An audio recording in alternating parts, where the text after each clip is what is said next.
Hello and welcome to Space City Football. It's your boy LC. What's going on? I've been told that we've been kind of jumping into these kind of quickly, and there's some people that want to get into the live chat. So just going to give you a minute here, let you jump into the live chat as quickly as possible before we start. But it is game day. Houston going up against Nashville. Unfortunately, it is an away game for us, especially because in Houston right now, it is absolutely gorgeous outside. I had games with my club this morning. It was awesome to be out. I saw a lot of kids out. It's always a great thing to see. It's something that we definitely want to see in Houston because that's how we get more players. Encourage your little ones to go out and play some football. Yeah. Soccer football, not football.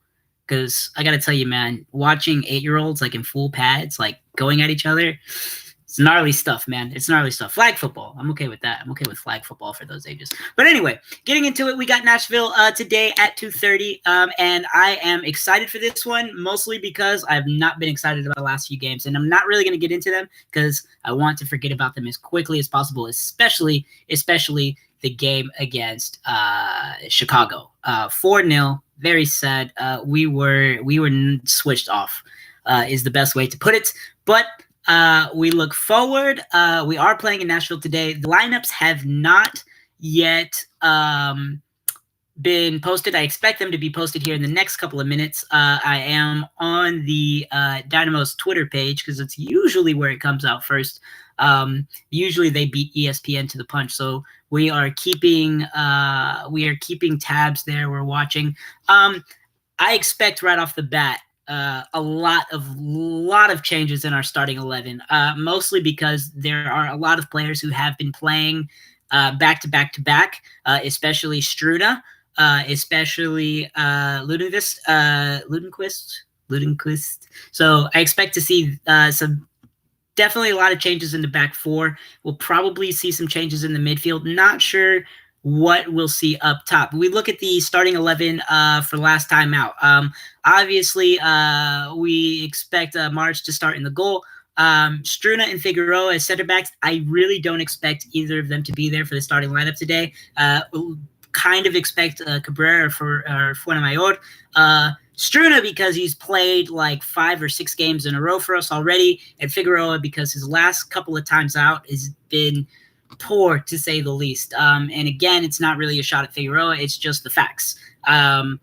We've gone now, I think, 8 goals in about 4 or 5 matches against us. So we have to start looking at the bench, especially with the new schedule that just came out. Every game is basically 4 days apart.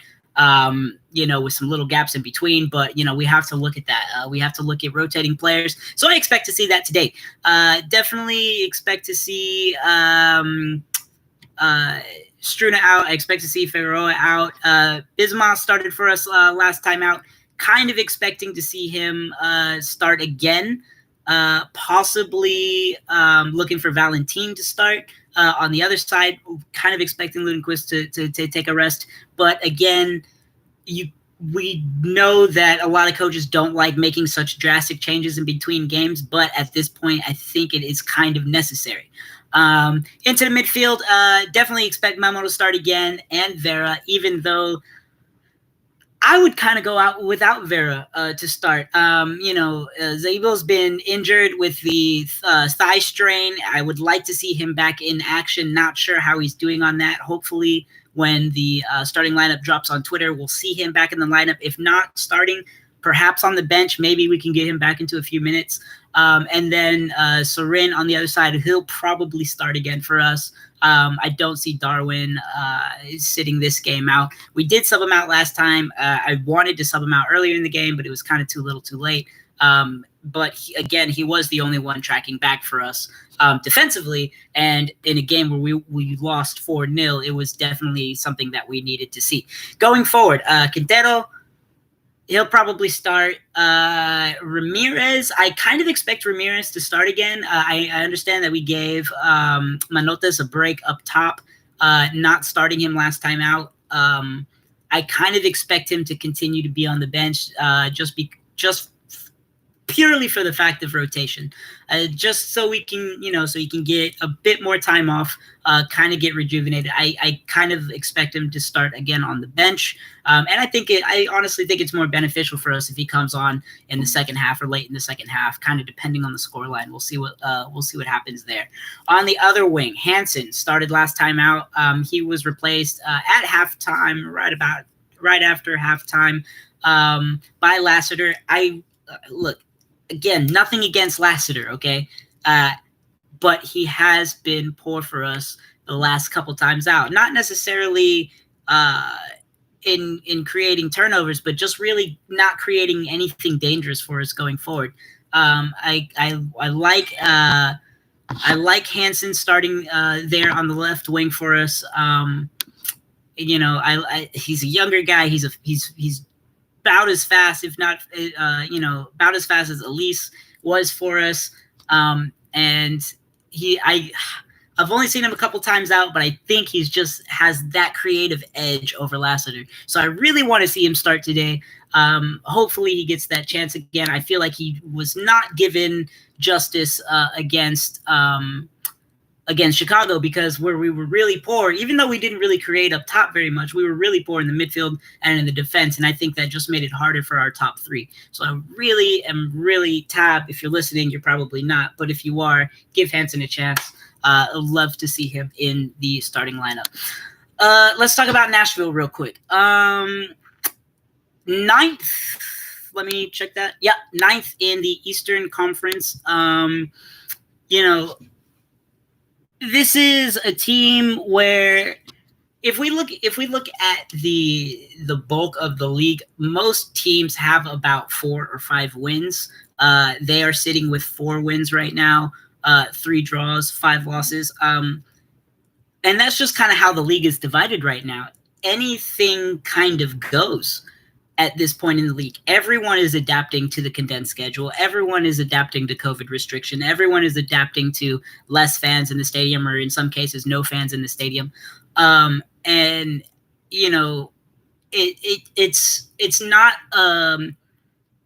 it's not easy to say, oh, we should win, or this is going to be a hard game for us, or this is going to be an easy team. And I know I said that last time out against Chicago, but I mean, I put an asterisk there. It was, this is a team we can beat, but just because of how everything's going right now, it's not a team that we should take lightly. And I'm gonna say the same thing about Nashville. It's definitely a team that we can beat. It's an expansion team. They're young in the league. Blah blah blah. Inexperienced, whatever. But again, it's the league as a whole right now is extremely, extremely too close to call. I think between us at 11th, which, dear God help me, we're at 11th, but between us and the first place Seattle Sounders is 6 points.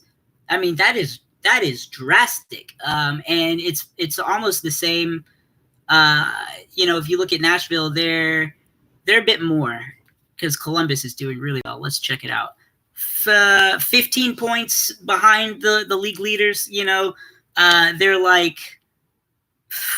They're only about 1 game outside of a playoff spot, right? Yeah, about 1 game outside of a playoff spot, 5 games behind the league leaders. But again, overall, that's pretty close. They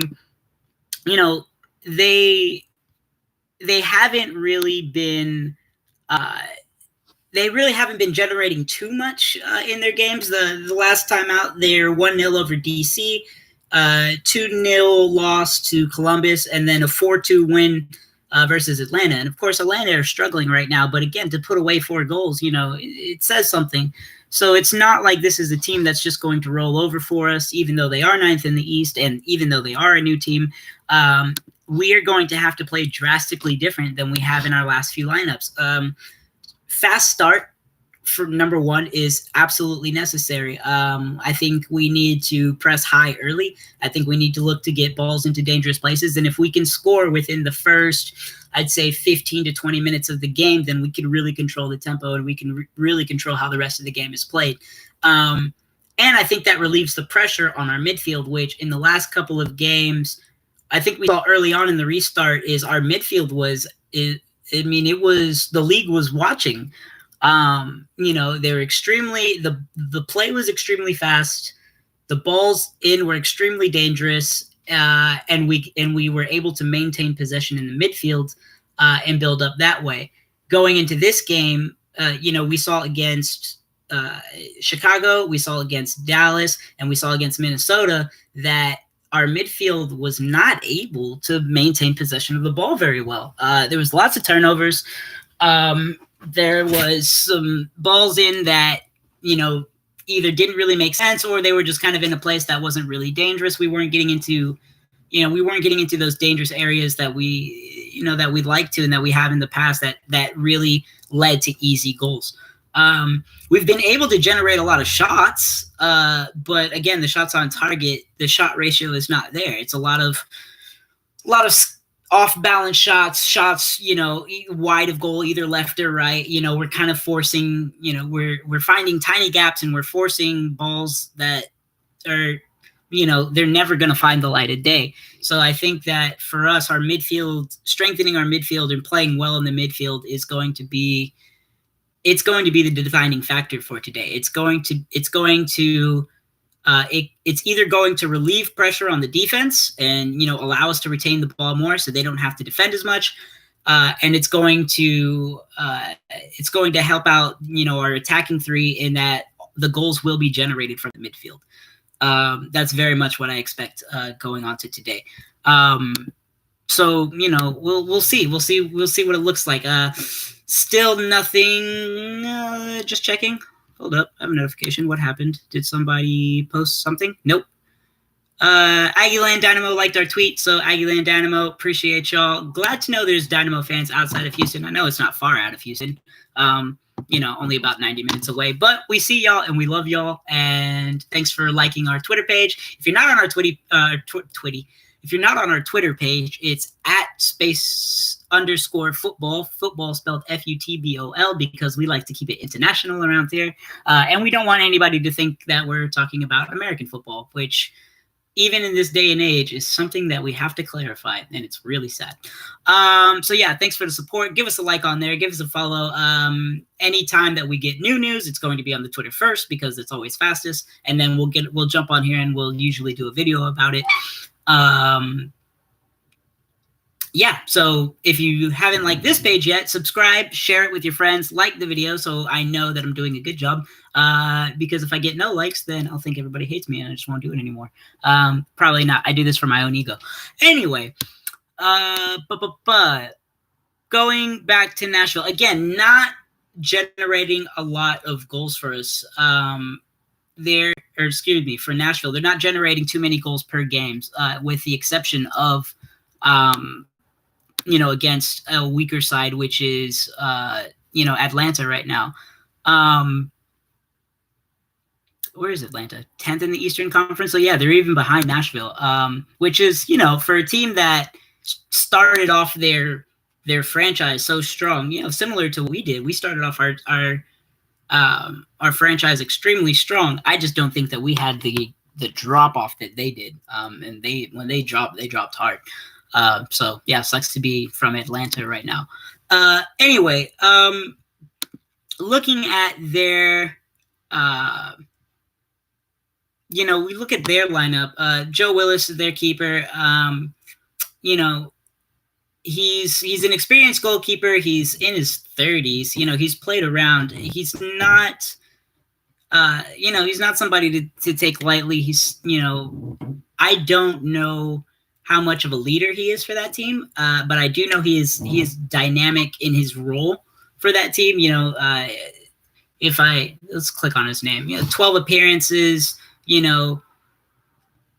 Usually, goals allowed, 13 overall. It's not the greatest. It's definitely not the worst. Players that they do have that we will have to watch out for. What's his name? David something or another. Let's see if I can pull it up. Romney. Oh, God, I hate that name, but that's for another reason. Anyway, David Romney, 12 starts for him, few goals over the last couple of games, few assists for him as well. and I think that's where defensively we've kind of struggled. It's not so much closing down, but those balls.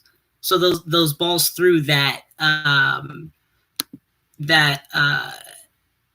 we just really can't pick up. It was somehow we allow our back four to get drawn so far, especially our center backs, and then the connection between our center backs and our fullbacks, the gap gets so enlarged by teams that don't really have to play the ball around so much. Thoughts about the soccer game, obviously coming into the locker room.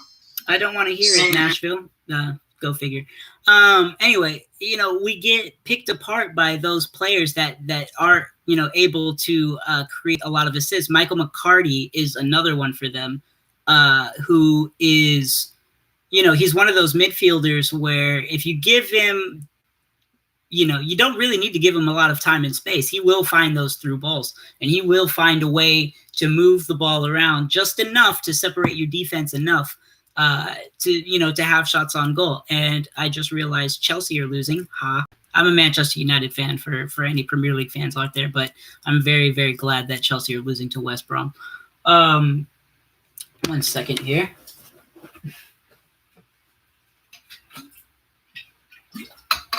Absolutely dying. Stay hydrated, my friends. Anyway, so moving forward, it's again, out of our midfield into our back four, I'll be looking for Vera, to kind of prevent the ability for players like McCarty to open up our back four just through simple passes and trying to play through balls, especially on the ground, is somewhere where we've lacked. Being able to fill in the gaps, anticipate through balls, anticipate passes, and preventing players from getting in behind. I think that's the number one place where we've struggled defensively. Is we have to be able to keep the shape. If we have four in the back, they can't disconnect from each other so much that it creates these large gaps. And that's why, and again, I'm going to pick on him, I really, really, really hope Figueroa is not in our starting lineup. And it's not because I hate Figueroa. It's just because I feel like he's been the most disconnected from our back four. And when we look at players, especially like Dan McCarty, when we look at players like that, he will be looking to exploit that gap. As soon as he goes too far forward, ball's in behind, they're on the break, and, now Maric has got to, put up with it again. And, we have to protect our keeper. So that is really going to be the keys to the game for me. I think that we need a fast start. I think our defense has to remain organized. Our back four especially has to remain organized. And then we have to be able to keep possession into the midfield. I think and I think keeping the possession in the midfield overall is going to be what solidifies a win for us. But I think that the organization of the back four is also extremely important, and I would like to see, that today. And again, I think that comes from rotating those players and changing your starting lineup from what we've seen in the last 4 or 5 games. And again, there has been some changes. Don't get me wrong; it's not like it's been the same back four. But Struna has played a lot. Figueroa has played a lot, especially in the last couple of games, and Ludinquist has played a lot as well. So, again, Cabrera, Fuenamayor, Valentin, I want to see them. If I could see all 3 of them in the starting lineup, I'd be happy.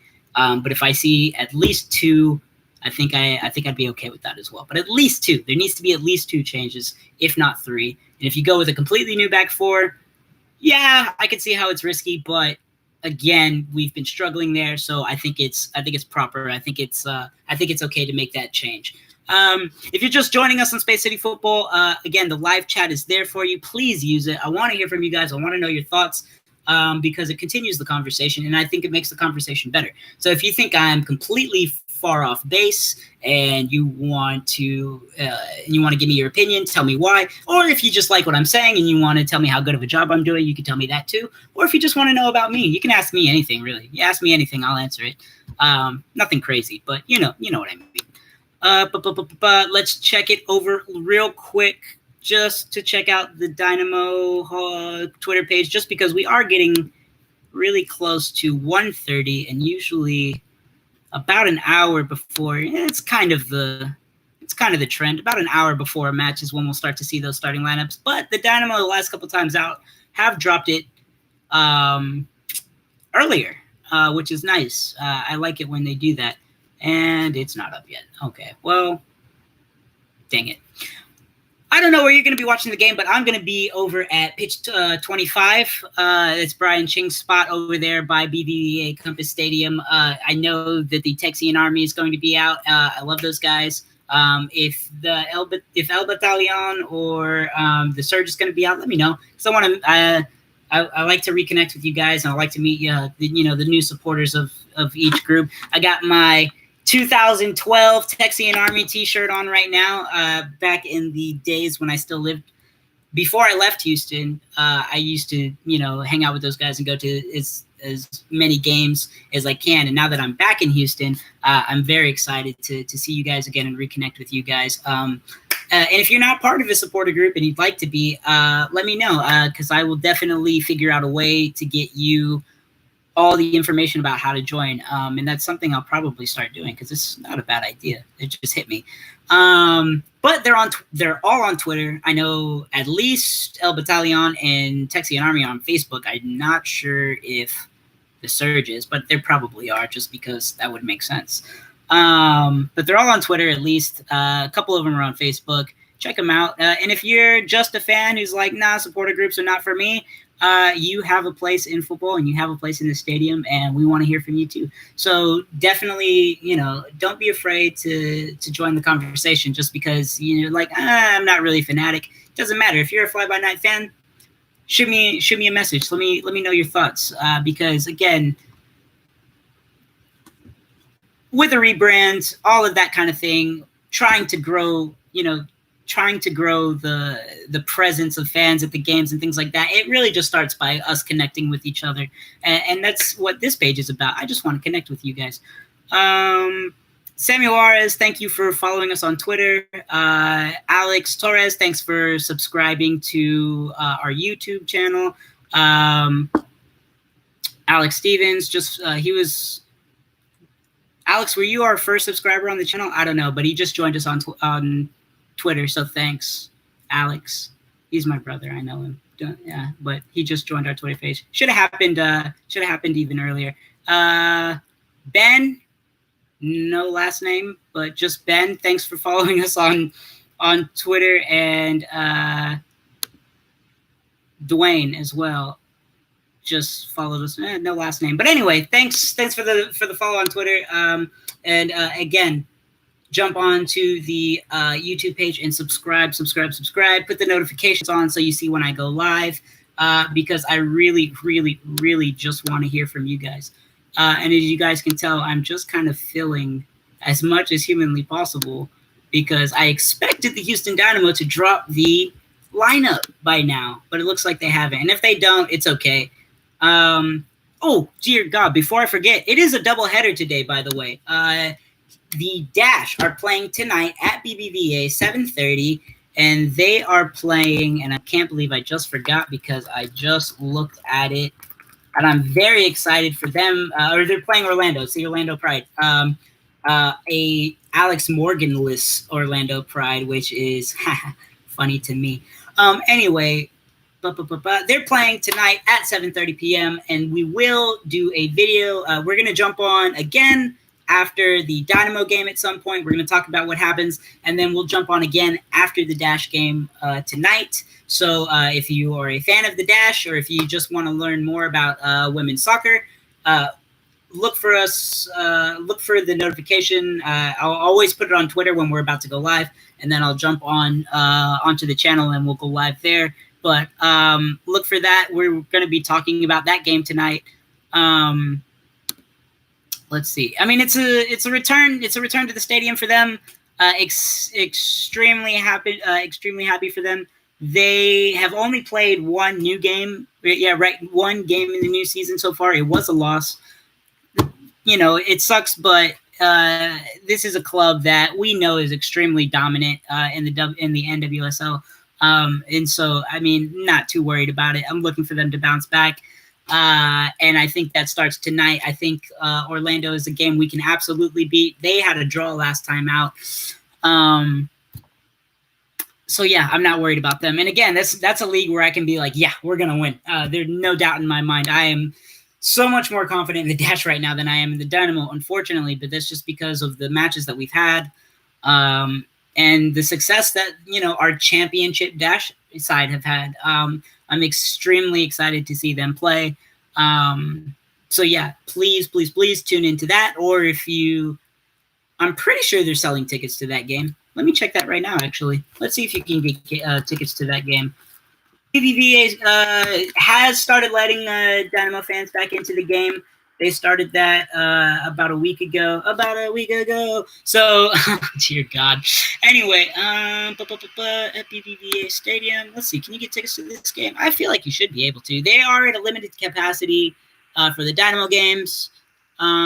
Safety measures for this match. This is also the first time limited number of Houston fans. So if you are not doing anything tonight, grab some tickets, head over to the stadium, watch the Dash, because they play some amazing football. They really do. They're a championship side, and we should support them, and we should watch them, and we should love them. And it's in the Dynamo Stadium. What more do you want? I mean, it's right there. No excuse. You go love on the Dash. Share the reel. I don't know what that means. Anyway, let's check it one more time. I expect in about 2 minutes. Yeah, about 2 minutes they should have the starting lineup out.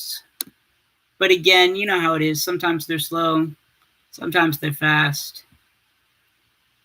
Tune in, Univision. Nope. Let's talk transfer news. Transfer news is there is no news, unfortunately. Still on the lookout for Mateo Bahamic to move from Instituto in Argentina. So where are we on that? 21-year-old Mateo Bahamic was looking to leave Argentina. He had an offer. He is a player that Instituto valued at $1.3 million. They had an early offer from Sunderland for $500,000 plus some other add-ons. I'm not sure exactly what they were, but they started, fairly low. Fast forward. The Houston Dynamo showed interest. They didn't put an official bid, but they showed interest. And immediately, that made Sunderland almost immediately back off because they were really looking to cement a move for less money plus add-ons. And it looked like the Dynamo were ready to splash the cash, which is something that we don't normally do. But there was a lot of chatter that this was the guy, that this signing would be worth it. We didn't go 1.3 million. We made an offer of 1.2 million plus some add-ons. Basically, I think the add-on was that we would get some kind of that Instituto would get some kind of percentage of a future sale from Houston if that were to happen. I guess within or right before his contract ended. Fast forward. Not sure what happened, but all hell broke loose. Everything broke down. The Dynamo were basically trying to get him for 1.2 million in installments rather than pay the 1.2 like right off the bat. And I think that stalled negotiations. And then there's rumors of another MLS club, an unknown MLS club, had also made some kind of inquiry, some kind of official inquiry. They didn't put an official bid, but it was like, hey, if you want them, now's the time because now now it looks like you have some competition. So again, we've been following, we've been looking up, we've been trying to keep track of that news coming out, but there really hasn't been too much other than, he's being eyed by Sunderland, he's being eyed by the Dynamo, and now he's being eyed by some unknown club, some secretive club that hasn't come out yet. So, look, we definitely need some kind of support in our attacking, in our attacking three. Manotes, I love him to death, but let's be honest, he's getting on a little bit in years. Not crazy, but he's one of our oldest forwards. We're looking to we're looking to not start him as much, or we're looking to kind of sub him on in the second half and be that kind of player for us. Lassiter, for me, young, fast, not really creative, hasn't really been creating anything for us, moving forward in the final third of the pitch. Hansen, again, young, looks like he's a little bit more creative, but, haven't really been able to see too much from him in our last couple of games stint. So, I mean, there is room for another forward, either in the number 9 spot or on the right side for us. Quintero kind of seems like he's dominating that left side. It looks like it's pretty much his spot, Again, I think that having another left winger that could either come on for him so he doesn't have to play 90 minutes, or maybe start, in intervals so he doesn't have to start every game, I think is necessary. Bahamic, I think, could be that player. He seems like he's very versatile, in the top 3. It looks like he's either plays as a winger or a number 9. So I think he's it seems like he's a great signing to bring in. I think that we should, if we're going for it, we need to go for it. We need to cement it, and we need to get that in before some unknown club, buys him out from under us, or if Sunderland decide, to put their big boy pants on and make the sale happen. I don't want to lose players because we have this reputation of being afraid to spend money. It's just not something you want from a football club. It's, yes, there's a business side to it, and we have to be conscious of the money that we're spending, but at the same time, we're 11th place in the league. Something has to change. Again, we're not far off of the first place. It's not like it's the end of the world for us. But for a team that started the restart so well, and it is dropping, and you are looking to rebrand, and you are looking to change things, I think new players is a great way to do that. So, yeah, splash the cash. Don't be afraid. Like, if you're gonna go after him, go after him. And again, I don't know if he's the next Messi out of Argentina. Probably not, but, you never know if you don't buy him. Nothing on the Houston Dynamo page yet. Let's kick it over to ESPN. Let's see if maybe they're just ahead of the curve for some reason. It would be a first. Houston Dynamo. Nope, no starting lineups yet. So keep an eye out on ESPN. I've told you who I expect to start. I'm not sure if they're going to make so many drastic changes. I just really hope they do. I think that if we start early, if we score early, and if we can keep the ball in the midfield, again, I think this is a game we can win, but I won't make any predictions. If you want to make a prediction, a score prediction, please put it in the comments or hit me up on Twitter. I want to know, and then we'll talk about it. After the game, let me know who you think was your man of the match. Again, you can tell me in the video. I'll ask for it at that point. If not, if you want to hit me up on Twitter, and tell me there, because I definitely want to know what you guys' thoughts are. You, as the fans of the Houston Dynamo, our opinions, our predictions, I feel like they are important, and they, and it's something that I want to know. So tell me. Anyway, Dale Dynamo, let's go get a W. If you're going to be at pitch 25, come say hi to me. I'll be there. Let's go H-Town. Vamos. All right.